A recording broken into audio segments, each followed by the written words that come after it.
Hello, Leo. Welcome to the Plaid Sheep Oracle. Leo, you are doing very, very well. We start with this Mystic Meadows Sanctuary, and it isn't about that. It's about this audience. You are being seen by more than usual people, maybe in a different way than usual. But people are really paying attention and seeing you. In this card, she is seeing you, and she is lit by this. There is this glow from you that she perceives that is lighting her up. Below that is this playfulness card, right? See, she is seeing, this is, sort of this card from the back. Seeing Leo.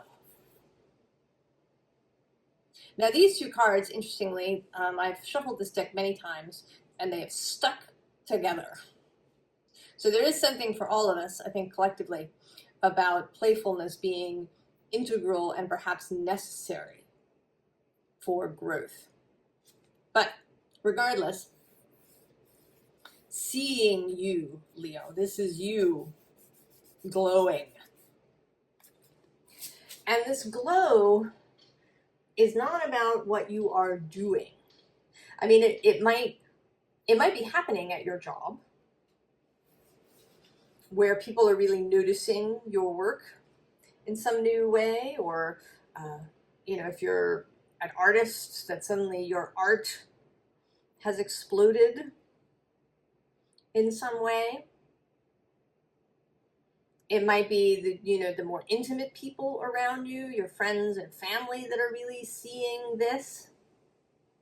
It's not about what you are doing, it is who you are being. And you are the card from the bottom, this bluebird of happiness. It is your beingness, how you're meeting the world, how you're engaging with it, that is causing this glow.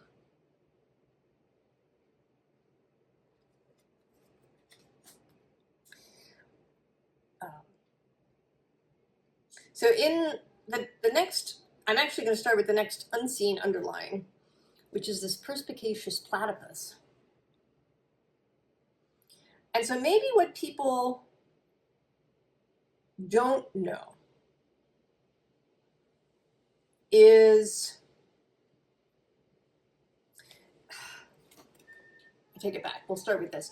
This Eight of Pentacles. I think that people do know, and right below it is this Ten of Aether, this Ten of Swords. I think that people do know that you have had a struggle, that there's something that you needed to overcome, to leave behind, some, Ten of Swords thing. So they can see that. I think what they don't know is how you're accomplishing this. That the way that you accomplish this movement into the new is by really honoring yourself, really getting to know your own worth. Right? To know your own worthiness.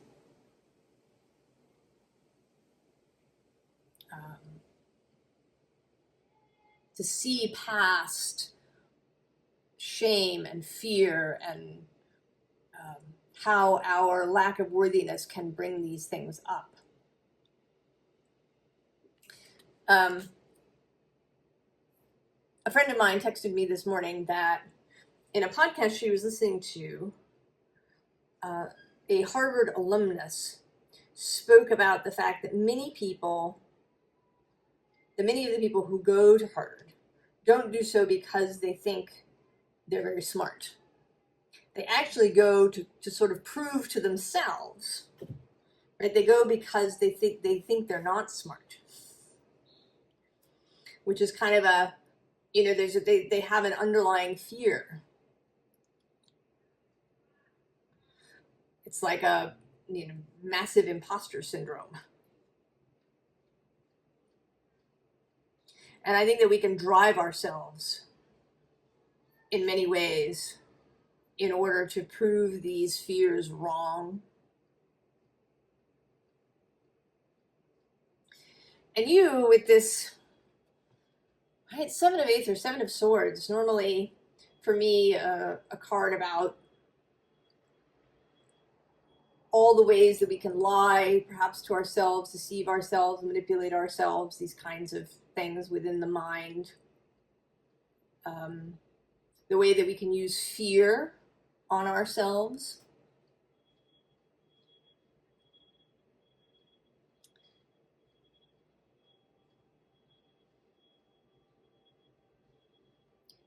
But this card is really cheerful. There's all these butterflies. And they're not, they're sort of not in her head. She's kind of in command of them because she's carrying this flower that the butterflies are attracted to. This is you resolving, coming into peace with these shadowy aspects.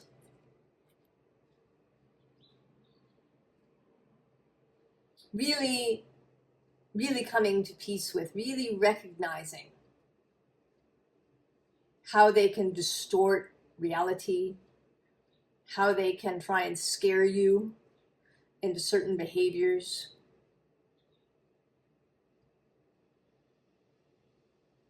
And this can be deeply humbling, but also I think that like all of these journeys, I think that it makes you feel very tender toward other people.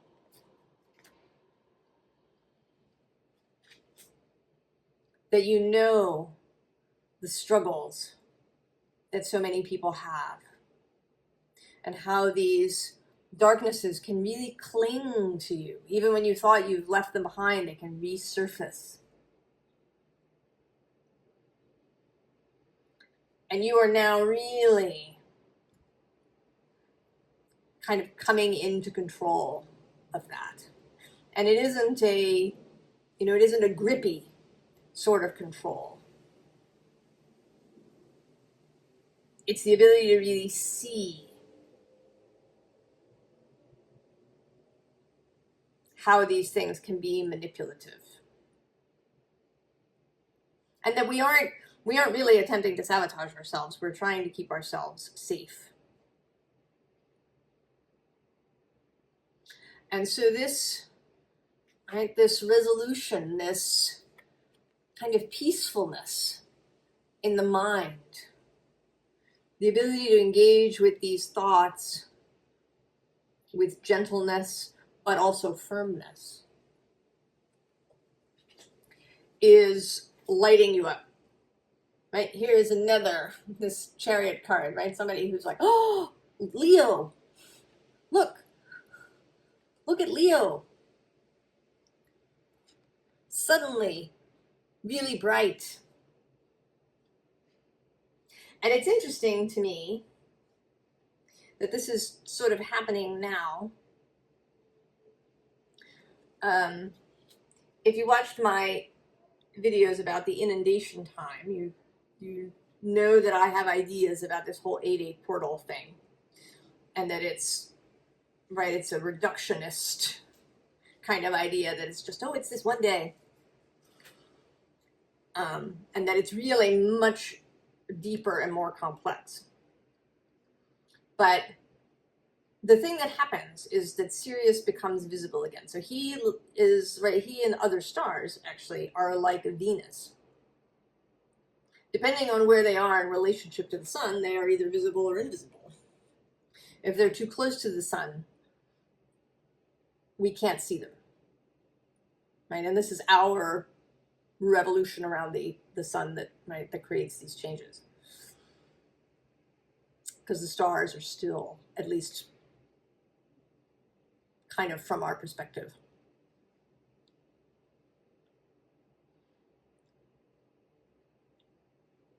So he becomes, right, Sirius becomes visible again after a time of being sort of in the underworld. That's a metaphor we use for Venus. That she goes into the underworld and comes back, either the morning star or the evening star. She's now the evening star again.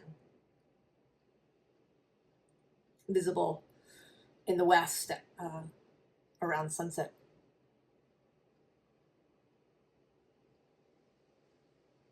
So this, right, this seeing, this becoming visible that is happening, and that it's happening in your season, in Leo season.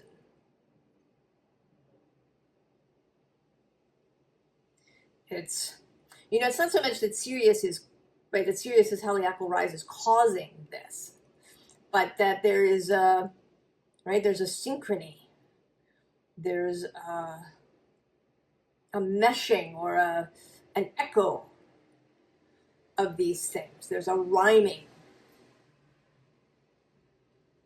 I think the universe enjoys, right, enjoys using symbols, enjoys using imagery and metaphor and humor and all of these things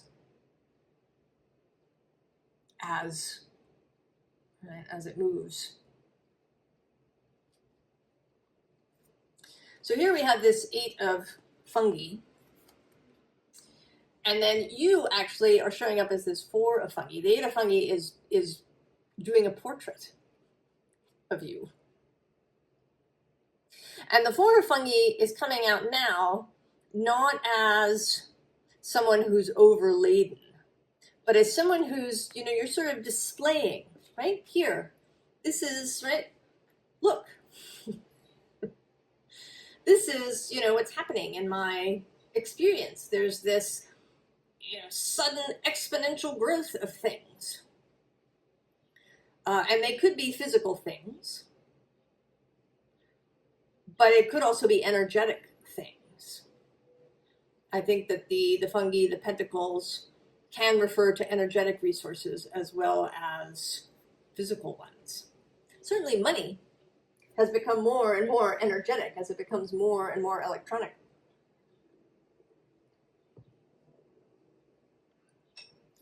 Carried around on little plastic cards or inside our phones. So, this, right, this is you maybe having your portrait done, or perhaps you being interviewed by somebody who wants to know, how did you manage this, Leo? How did you come into this wonderful relationship with your physical environment, with all of your resources? How did that happen? Curious minds want to know.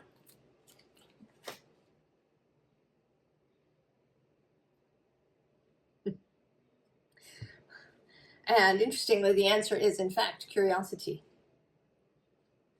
And below that, dreams. Oh, and I'm just seeing now, look, there you are. Strength.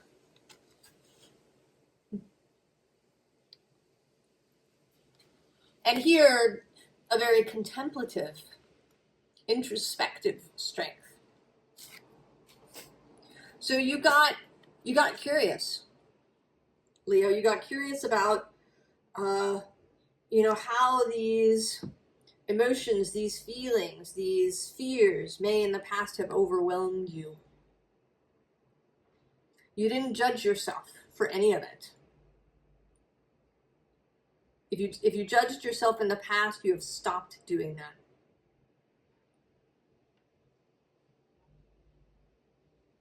This is now moving forward. You know that judging yourself and criticizing yourself and being harsh with yourself is not helpful. It's certainly not what your wider self would wish.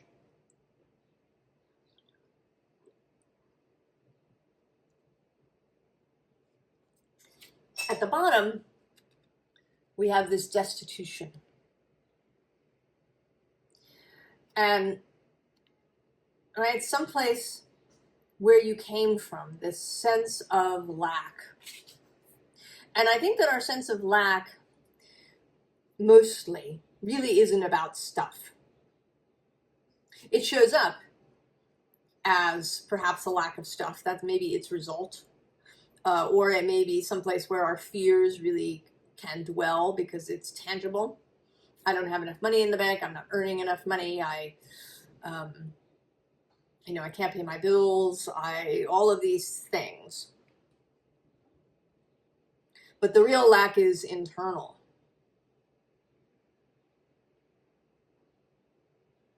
The belief in self in some way, that there's something fundamental that is wrong. I mean, this is right Chiron territory.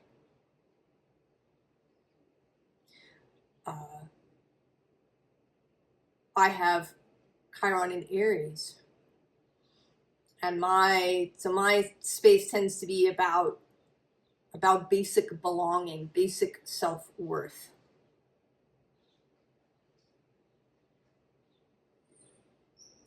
But each sign has its own flavor of this kind of fundamental wound, the really tender place within you, the most tender buttons, the thing that is most easily overwhelming. And you got curious. You got curious and you used this beginner's mind,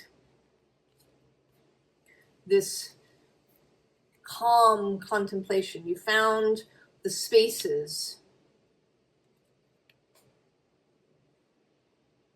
where you could think about these things without feeling overwhelmed. And then we have wealth. The Ace of Pentacles. It's like a whole new relationship with the resources in your world, with your physical reality. And so there you are again. Success. 6 of Wands. And we have this hermit here who again is wanting to illuminate you. They've been searching perhaps for themselves. And they've been wanting to know. They see you now, and they want to illuminate you even more.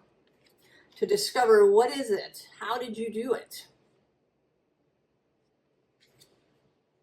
All right, and interestingly, we have this double Virgo thing going on here of the Hermit and the Knight of Pentacles.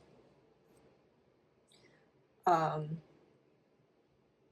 interesting thing about that is that in January, the North Node moves into Virgo. The South Node moves into Virgo.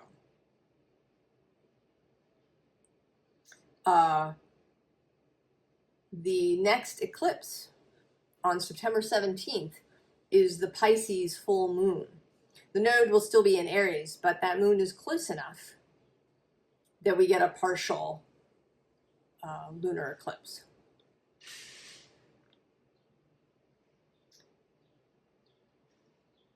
And then the new moon in Libra is the final Aries-Libra axis eclipse. So there is something, right, this Virgo-ish, perhaps perfectionism, maybe.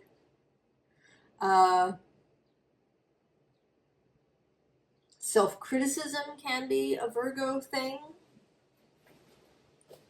And maybe perhaps you have somebody near you who has strong Virgo energy in some way, who is especially interested in how you've managed to do what you've done. But it may just be this, right, this foretelling, this foreshadowing, I think is the word I want, of this Virgo, South Node Virgo cycle.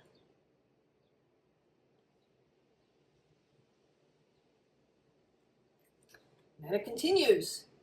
Queen of Wands, also startled, amazed. What is happening? Right, here you are, she's looking at you. Page of Cups. How is it possible? How can you be so happy, Leo? How can you be so vibrant? How can you be so creative? How can you seem so innocent, childlike in these times that we are living in?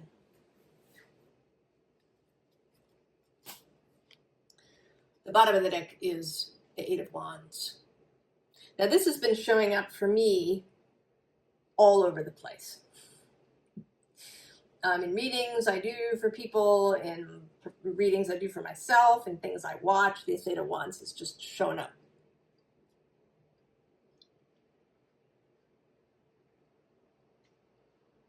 This fast, vibrant, exciting energy. Very direct. And the first card in this row is this Eight of Cups. All right, and there's this contrast between the Wands and the Cups.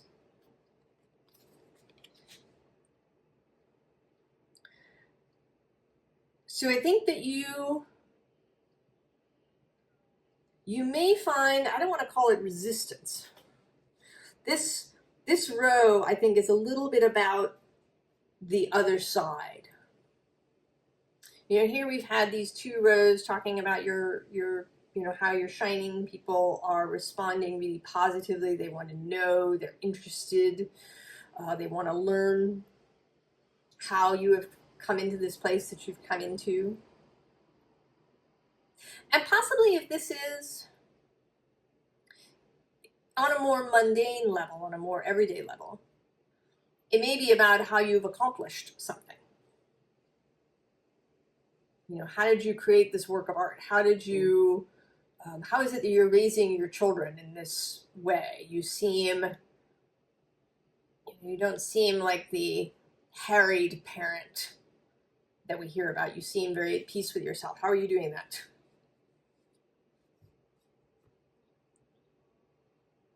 So there may be things that are mundane, but even in the mundane way, I think that it's this underlying energy of a real comfort with self and who you are, and with now being at peace with whatever those deep, sensitive buttons were. And most people, I think, that you run into are going to just be lit up by you. But there may be people, right? She's a little bit, I actually always think that she looks perhaps a little scandalized. And that can be. People are sometimes scandalized or offended by a certain level of light, a certain level of sweetness, a certain level of innocence. Strangely, but they are. And so I think some of that, we have this Eight of Cups who, is contemplating, but here in the darkness, maybe kind of conflicted about things. perhaps doesn't even know, right? They're wearing it on their head. They may not even know, like having your glasses on your head. And then there's this moon with this person who today looks as if she's, right? She wants to search in the water. There's a kind of frantic feeling to her, actually.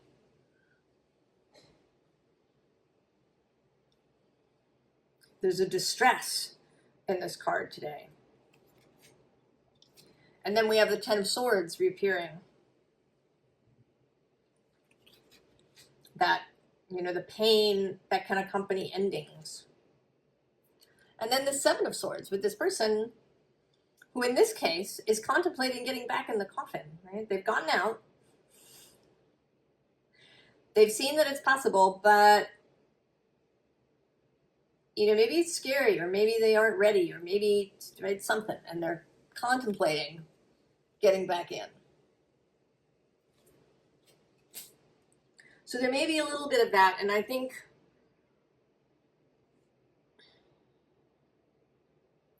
this is just a little, it's not even a warning, it's just be aware that this might be the case. And I think that we'll talk a little bit more about this in the advice. Because now we have what feels like your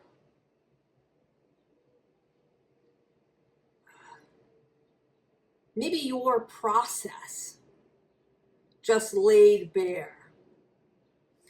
You discussing, what it is that you did and how you did it.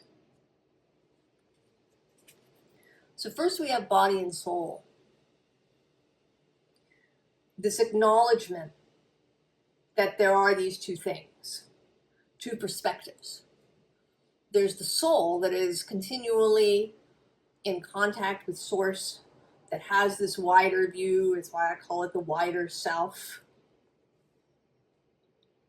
Some people call it the inner being. And then there's the body, the human self, that has not only all of the baggage that you got, or that we all got when we were young, but we've got, we have the body. We have a nervous system that reacts to things, that needs to be helped and held and have its fears and its, reactionary functioning resolved. Right? It's not just about willpower, but not thinking those thoughts. Trying to force that will never work because of this, right, this underlying thing. And below that we have seeing beyond. And actually also, three things. Sacred reverence, and then a higher view. And then also great big love. And I'm going to go one more, awakening genius. And maybe one more still, why not? The spirit of gratitude. I think I could probably continue down the deck, but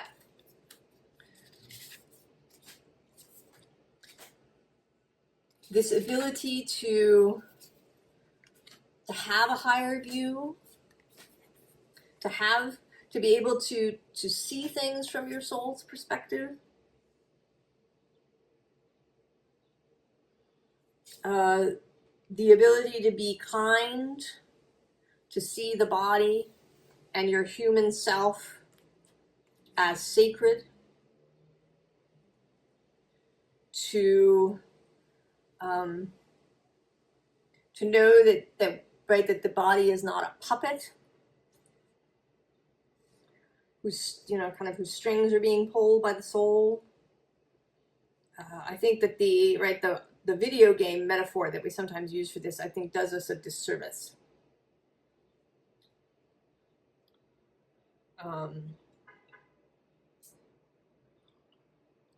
I think it misrepresents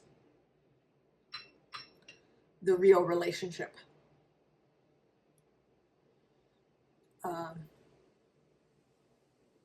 So this ability to see things from different perspectives, to integrate these things. The bottom of the deck is the call of the muse.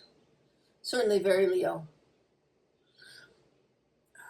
How much creation, creativity, making things, perhaps.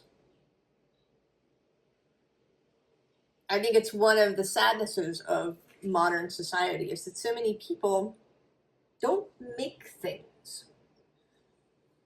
You know, they go into an office and maybe they enter numbers into a spreadsheet, or, you know, they have lots of Zoom meetings, or, you know, sometimes people have these jobs that you don't even really know what they are when you hear their title. Right? There's so much administrative stuff that happens. And so if you don't have an outlet, you know, whether it's cooking or knitting or sewing or ceramics or scrapbooking, or, you know, something that involves the creation of a physical object.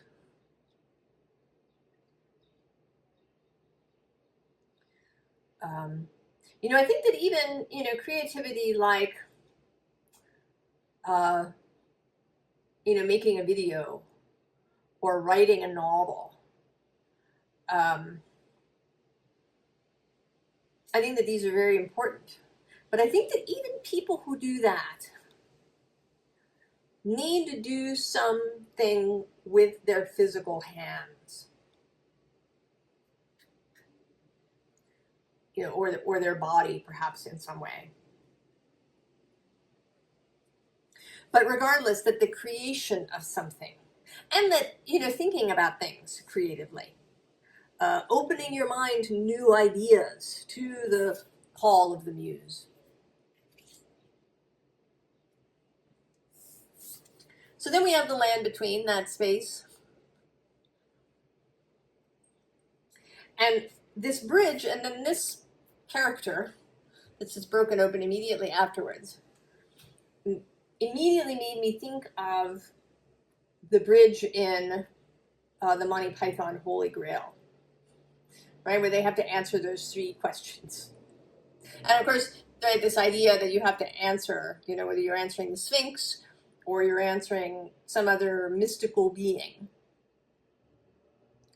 in order to progress.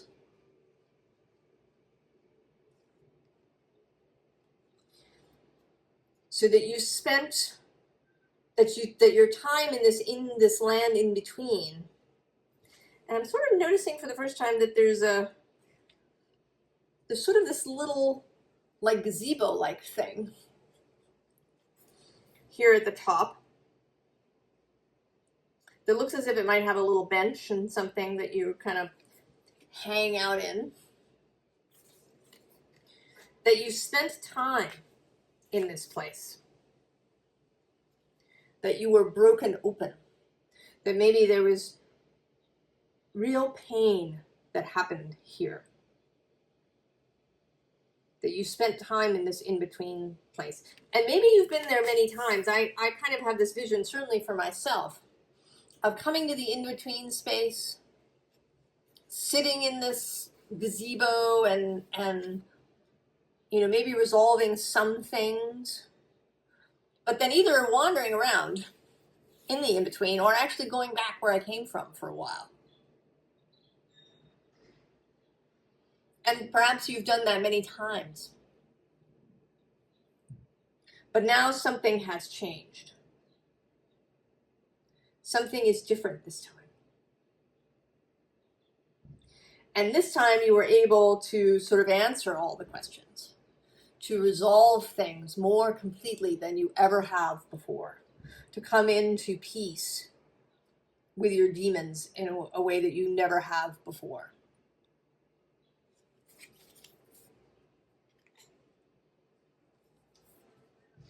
And there's this into me I see. So that seeing into self deeply, honoring self,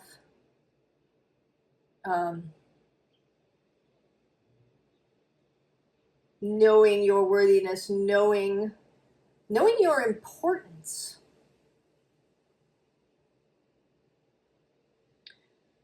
Because without physical, non-physical could not have experience, could not have expansion, could not have, kind of a flavor, could not have spice, could not have juiciness, could not have any of these things without physical, without all of us.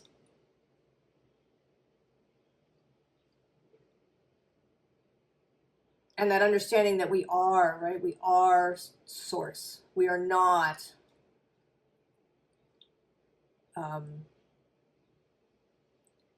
computer game avatars.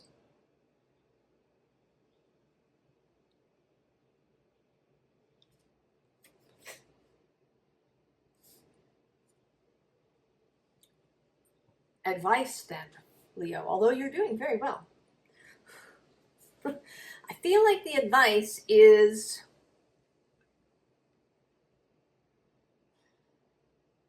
for going forward, for engaging with the world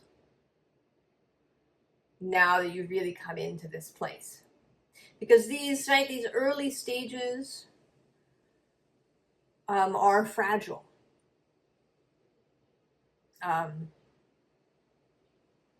think not so much actually the metaphor of the butterfly, but more the metaphor of crustaceans and spiders who shed their outer skeleton and then spend X amount of time being really vulnerable, not having, right, waiting for the new exoskeleton to harden.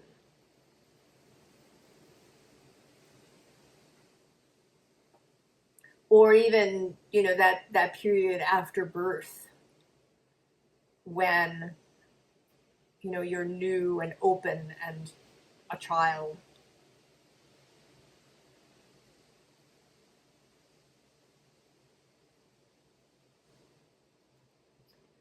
So firstly, we have the Queen of Swords. The Queen of Boundaries, the Queen of Discernment.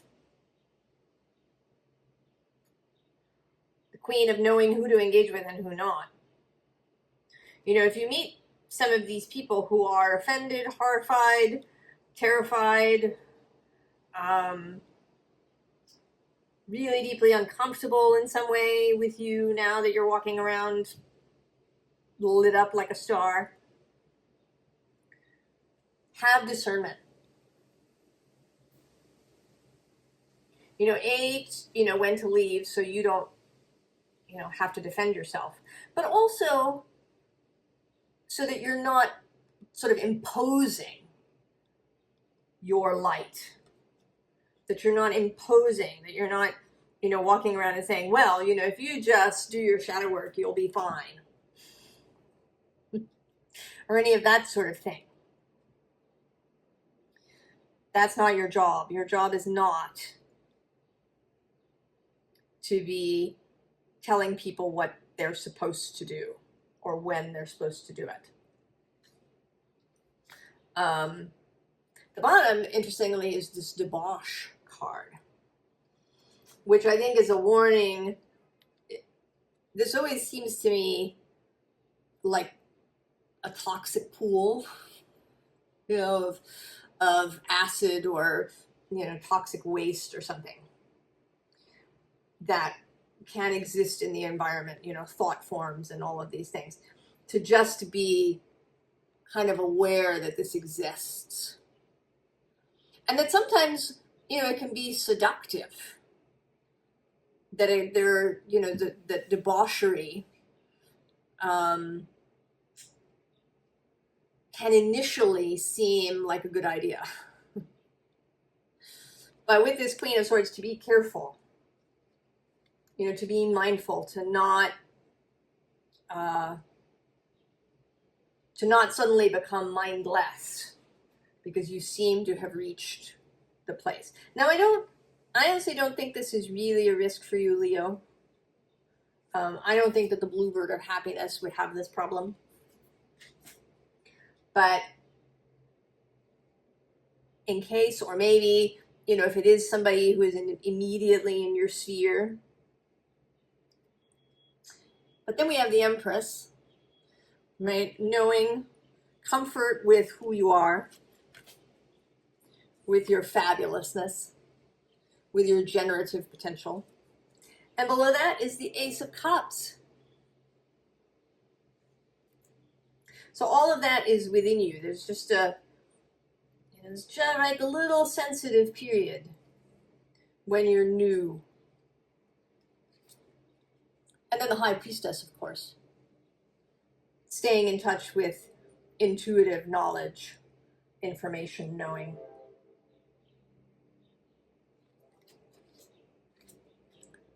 The Queen of Discs. I love this Queen of Pentacles. She's fabulous. So, minding your grounding, taking care of yourself, taking care of your body, and, taking on some of that energy, right? This Empress, Queen of Pentacles energy. To be, right, so you're not kind of a star that's just floating around. If you are grounded, then other people will really be able to connect to you. So you won't be some far off thing.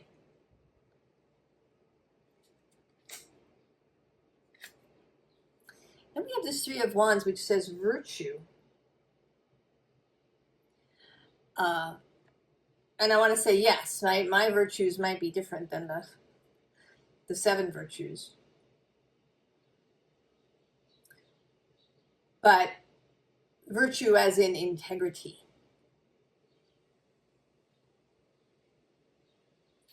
Honesty, forthrightness, compassion, understanding, minding your own business, minding other people's boundaries and sovereignty.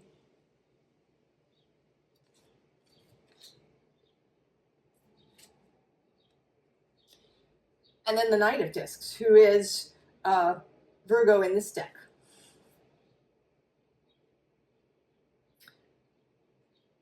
But here, not so much. This is a little bit of a defensive stance. A little bit of I have to go into battle kind of stance. I got my visor down.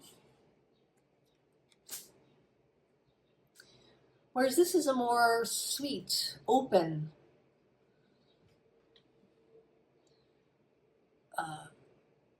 way of being.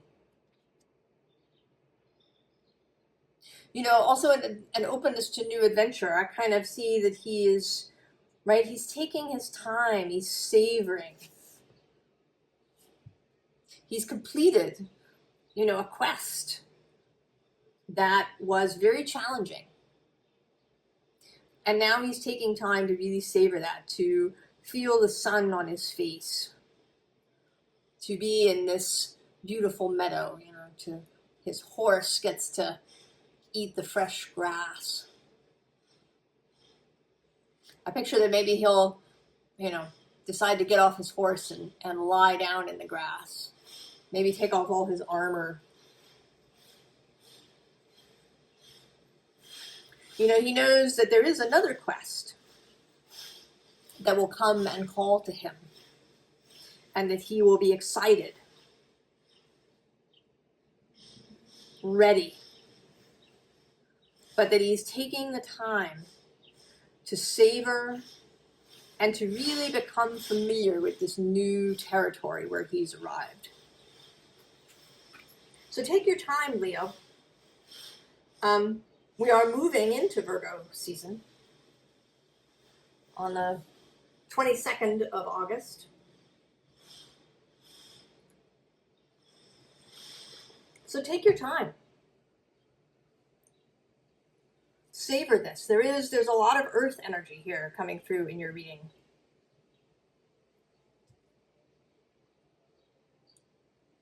I mean, actually, there's only 3 fire cards. Well, no, 4.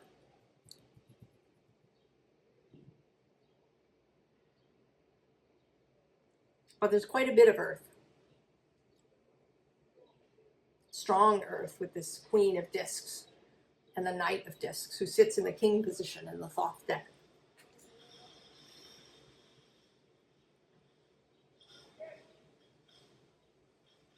I'm so glad for you, so pleased for you. And I so appreciate that you have been doing this. And that hopefully I will get to meet you and see you and experience this, this bluebird of happiness that you have become. I wish you all the very, very best, Leo. And I will see you next time. So long.